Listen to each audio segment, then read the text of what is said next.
over here. This guy is one of them. They have 4 over there. And then you see that brown one over there, another one, and another one over there. Those are our boys. Okay? Now, alpacas are basically were bred for their fiber. Long time ago, thousands of years ago, by the Indians of South America, they used to use it for their clothing, especially royalty. They had to. Their fiber was really fine, really nice back then. Even it was better than what it is today. Really? But what happened was when the Spaniards, conquered, South America, they didn't care about alpacas, and what happened? A lot of the herds were dispersed, and they were gone. And so over the centuries, they interbred with some of the other camelids in the area. So as you might know about camelids, the camels are related. Also, there's 2. Yeah.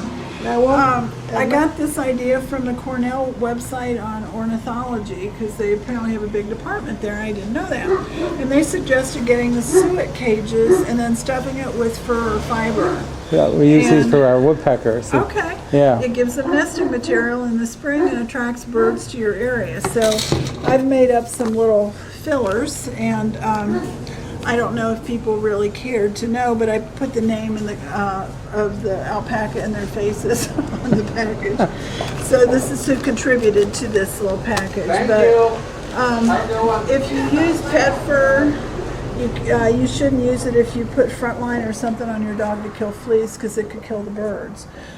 If it's human hair, that you could also use that too, but not if it's got a lot of hairspray and products on it, because it wouldn't be good for the animals. And this is Lucy, who you met out over in the pasture. Hers is very coarse. She is, for an alpaca, she is 30 to 32. This one is an elite fleece, it's 17. You can feel that it's much softer to touch. But Lucy has good fiber, like it's strong fiber. It doesn't break. If they haven't had good nutrition, it'll break in the middle when you pull on it like that. What do you feed them? We feed a little bit of grain. It's a mixture of oats and corn. Oh, that was nice. Somebody makes these? We bought that to show that's wool, and what wool feels in comparison to alpaca. This is baby alpaca, and this is royal baby alpaca. Yeah. So these are much finer and softer. Now wool is warm, but alpaca is 3 times warmer because I love it has my some poncho. hollow fibers in it that give it more insulating properties. Must be 40 years old, my poncho. Well, if you take care of this stuff, it lasts forever. Yeah. I'm going to go with me forever.